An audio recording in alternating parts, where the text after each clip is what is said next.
What is up, y'all? Get no Japanese peace sign because I'm that distant from the Japanese peace sign. I got no attachments to the Japanese peace sign. And I found that I've lived it. I've worn it out. It's a beautiful sign. It is the peace mudra, and it is don't take life too seriously, the wink, right? Don't take life too seriously. It's like sticking your tongue out, the wink. And then, sorry, I got distracted by my cat's tail. I was like, what the heck is that thing? It's the wink, it's the peace sign, which is nice because the peace sign has its roots in the hand, right? Just like two people have their roots in God, right? And, I'm using words just differently because I'm just mixing things up here. I would normally say spirit right there, but I said God.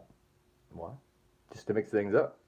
Not because God is any more appropriate a word than spirit. In fact, quite the opposite is true. But I'm learning stuff, man. Feeling good. Learning new stuff all the time. Maybe it's a good practice to just like throw in synonyms, for words, for fun, and for the fuck of it, right? And because you haven't used that other word for some time. I think that's a good practice. I'll take it. So what's up, guys? No more peace signs. So, smoking. And I'm gonna share what I know about meditation with you guys. And then maybe I'll have some psycho-spiritual stuff for you to digest, as usual. So, what I'm going to instruct you in is Zazen, right? And it is the Zen Buddhist meditation practiced first at the San Francisco Zen Center in San Francisco, California, United States of America, and then at both Green Gulch Farm and down south in Monterey. And so, here we go. Zazen. So, you do, like, Buddhists do chant, and when they do chant, they chant like this.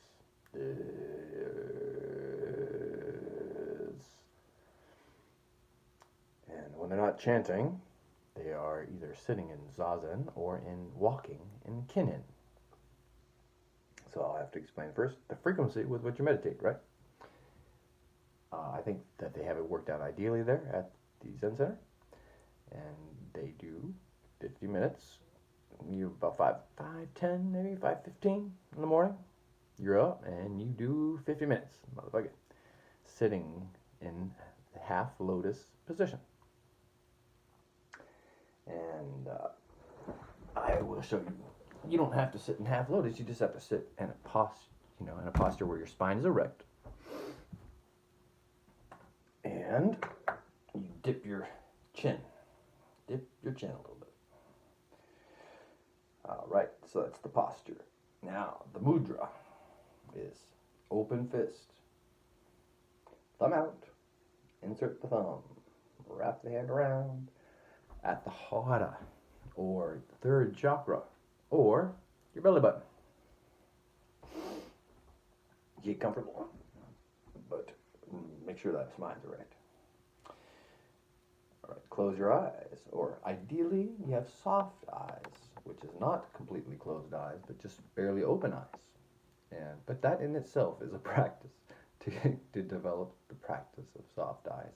So you can either start trying to develop soft eyes when you first start meditating, and then you'll have the double struggle of developing soft eyes and developing mindfulness or enlightenment. Or you can first achieve enlightenment and then achieve the soft eye meditation, right? Okay.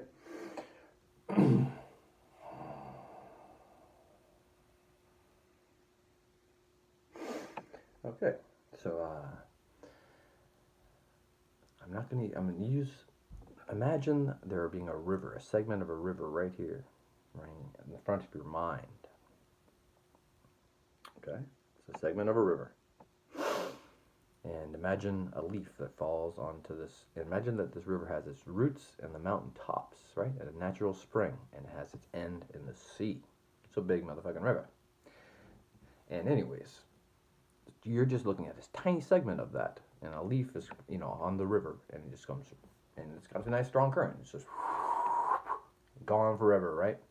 Into the sea. Any leaf that falls on the river in the mountain tops can make it to the sea. But you're only concerned with this little tiny segment between in your idea and your mind. And so what you're watching as leaves is every thought, feeling, or sensation that arises. So and there's only two issues that arise in meditation. One is you lack even-mindedness, and the other is rumination. And rumination in this circumstance is having the same thought more than twice, feeling the same feeling more than twice, or experiencing the same sensation more than twice. So, if you ruminate, then the antidote is you put your awareness right here. Okay, and then you focus on the breath. But don't focus on the breath, actually focus on your awareness right here and focus on the air passing out and beyond that focus of your awareness, which is not the breath, but instead the upper lip. Okay, then return to the river of awareness, the river of consciousness, whatever you want to name it, and watch every thought, feeling, and sensation that arises. Okay, we're letting it go forever. And being even-minded, and that's the second, and second, that's full stop, second, meditation recommendation. And so even-mindedness is basically not being repulsed by anything and not being attached to anything.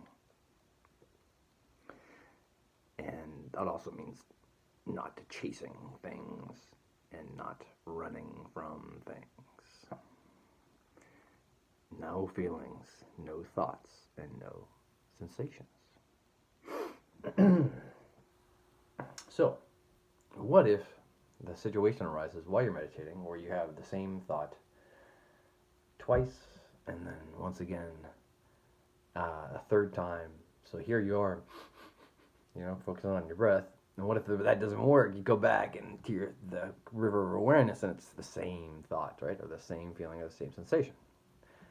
What you do is you put your awareness right here and then you count your breaths. So now you're not only focused there, but you're also counting breaths. You count 8 breaths. And then return your awareness to your forehead and the focus of your attention, right? The river of your awareness. 8 minutes. That's all it takes. So, peace be with you. Ooh.